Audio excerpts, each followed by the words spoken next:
टाकलं. थोडीशी स्टोरी सांगतो. एक स्टेटस बघितलं होतं, विरारमधूनच सुरुवात झाली होती. स्टेटस बघितलं होतं विरारमधनं आणि होतो मी चिपळूणमध्ये. आणि ते स्टेटस बघितलं, स्टेटस फक्त आयुष्याचा टर्निंग पॉईंट ठरू शकतो. आता स्टेटसमध्ये होतं, एकच रियांश अमृत ज्यूस 650,000वरती काम करतं. हे जेव्हा वाक्य ऐकलं त्यावेळेला मी कुतूहल झालो. बोललो एकच प्रोडक्ट कसं काय 650,000वर काम करेल. या कुतूहलाने केलेला कॉल होता. आणि ज्या व्यक्तीला मी विचारलं सर मला माहिती द्या, तर तो व्यक्ती म्हणतो मला माहिती देता येणार नाही, कारण माझ्या घरी रिझल्ट आलाय म्हणून मी ते स्टेटसला ठेवले. तर बोललो कोण माहिती देईल. तर त्यांनी सिनियरचं नाव घेतलं, संजय सर, विठ्ठलजी मगर सर यांच्याकडून मला माहिती भेटली. माहिती भेटल्याच्या नंतर मी होतो चिपळूणमध्ये. मी सरांना कधी बघितलेलं पण नाही, पण बोललो जेवढ्या काही गोष्टी मला त्यांच्याकडनं समजत होत्या, रिझल्ट ऐकत होतो, रिझल्टच्या व्हिडिओ बघत होतो. आणि मी होतो चिपळूणला. 4.5 वर्ष पूर्ण झाली होती कंपनीला आणि त्यावेळेला मला हा प्लॅटफॉर्म मिळाला होता. आणि मी ऐकत होतो, फक्त अजून एंट्री घेतली नव्हती. पण ज्या वेळेला मी ऐकत होतो मनामध्ये असा विचार आला की एक संधी म्हणून भेटत असेल मला. जसं की बघा, आपण लहान असताना किंवा वयस्कर व्यक्तींच्या समोर आपण ज्या वेळेला बसतो त्यावेळेला काही स्टोऱ्या पण ऐकत असतो ना आपण, की ज्यांची परिस्थिती गरिबीची असते ना, असे काही वयस्कर व्यक्ती काही स्टोऱ्या सांगत असतात. आणि त्या स्टोरीमध्ये असं असतं की आम्ही ज्या वेळेला वयामध्ये होतो त्यावेळेला आमच्या आयुष्यामध्ये जबरदस्त काही संधी येत होत्या, गव्हर्नमेंट जॉब येत होते, आम्हाला जॉबसाठी लोक ओढून देत होते, पण त्यावेळेला आम्ही असे जॉब केले नाही. आणि आज आमची अशी परिस्थिती आहे, तेव्हा जर केलं असतं तर आज आमची परिस्थिती तशी राहिली नसती, असं बोलून डोळ्यामध्ये त्यांच्या पाणी असतं. आणि ह्या जेव्हा मी स्टोऱ्या ऐकत होतो त्या स्टोऱ्या फक्त मी अशाच ऐकल्या नाही, तर बोललो या स्टोरीमधनं काहीतरी शिकलं पण पाहिजे. आणि ज्या वेळेला मी ठरवलं की आयुष्यामध्ये माझ्या अशा कुठल्याही संधी येतील, त्या संधी न सोडता त्या संधी घेऊनच बघणार, हा कॉन्फिडन्स मी पहिल्या दिवसापासून ठरवला होता. आणि ह्या कॉन्फिडन्समुळे मी बोललो जर रियांश मटेरियल प्रायव्हेट लिमिटेड कंपनीची माहिती जर चिपळूणमध्ये मला मिळालेली आहे आणि जर मी त्याचा काय केला तर एंट्री घेतली नाही आणि जर मी काम चालू केलं नाही आणि ही जर कंपनी खरोखर चांगली निघाली तर आयुष्यभर मी सुद्धा रडत बसीन. आणि ही वेळ माझ्यावर येऊ नये या कारणाने 3 आयडीचे ट्रायंगल आणि स्ट्रक्चर घेऊन मी फक्त फोनवरती मगर सरांच्या विश्वासावर ट्रायंगल घेऊन ठेवलेलं आहे. आणि ट्रायंगल घेतलं आणि तिथून कामाची खरी सुरुवात झाली. बघा ही स्टोरी मी तुम्हाला का सांगतो, माझ्याकडे बघितल्याच्या नंतर तुम्हाला असं वाटणार पण नाही की एक मोठा कोणतरी लीडर आहे. आता कुठेतरी स्टेजवर मी बोलायला शिकलोय.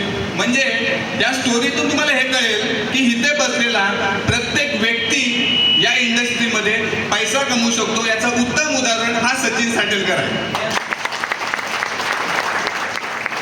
ज्या वेळेला संधी भेटते, फक्त संधी येत नाही तर संधी आली म्हणजे कुठेतरी आपल्याला संयम ठेवायला पण लागतो. मार्केटमध्ये ज्या वेळेला आपण काम करत असतो काही ना कधी निगेटिव्हिटी गोष्टी सुद्धा आपल्यासाठी येतात. चिपळूणमध्ये ज्या वेळेला कामाची सुरुवात झाली त्यावेळेला एकही रिझल्ट नव्हता, प्रोडक्टला कोण विचारत नव्हतं. अशा सिच्युएशनमध्ये माझे काही सिनियर होते, एका कंपनीमध्ये 4-5 महिन्याच्या कामाची ओळख होती.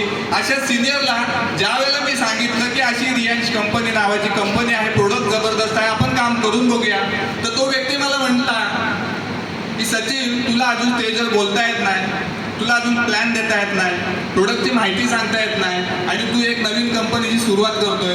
हे जेव्हा बोलले माझ्या मनाला लागलं, पण माझ्यामध्ये कॉन्फिडन्स असा होता की जर आज मला येत नाही, उद्या मला येणार नाही, पण 2 ते 3 महिन्यांनी नक्की मला येईल, हा कॉन्फिडन्स ठेवून आज या कामाची सुरुवात केली.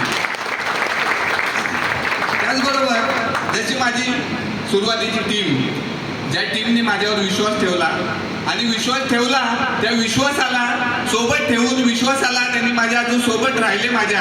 आणि त्यातून आज तुम्ही बघताय की ज्यांनी माझी नावं घेतात तर त्यांनी घेतलेली नावं ही त्यांनी ठेवलेला विश्वास आहे. आणि अशा वेळेला त्यांनी मला हे सपोर्ट केलेला आहे की त्यांच्यामुळे आज मी या स्टेजवरती एमराल्ड रँक पर्यंत पोहोचलेलो आहे. एकदा माझ्या टीमसाठी एकदा पर्यंत आला आहे. बघा परिस्थिती कशी बदलते.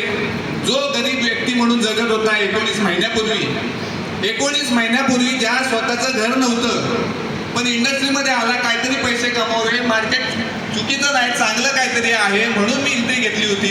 आणि ह्या 19 महिन्यामध्ये रियांश कंपनीच्या ताकदीवरती जवळजवळ 49 लाख रुपये एवढं इन्कम माझ्या अकाउंटला डिटेल तुम्ही चेक करू शकता. ज्या व्यक्तीचं स्वतःचं घर नव्हतं असा व्यक्ती डिसेंबर महिन्यामध्ये 22 लाखाचं घर कॅशमध्ये आणि 11.5 लाखाची कार एकदम एकाच महिन्यामध्ये घेऊन दाखवलेला आहे. जो हा व्यक्ती 19,000 मध्ये काम करणारा व्यक्ती, ज्याला 20-25 हजार रुपये कमवण्याची ज्याची लायकीच नव्हती, असा जर व्यक्ती या रियांश मध्ये येतोय आणि जर महिन्याला 7 लाख रुपये कमवू शकतोय, तर ही संधी आज फक्त माझ्यासाठी नाही तर इथं बसलेल्या सर्वांसाठी आहे. एकदा सर्वांसाठी जोरदार टाळ्या झाल्या पाहिजे. आणि एवढंच बोलतो, माझे 2 शब्द मी थांबवतो. Wish you all the best. Thank you. हर रियांश, घर घर रियांश.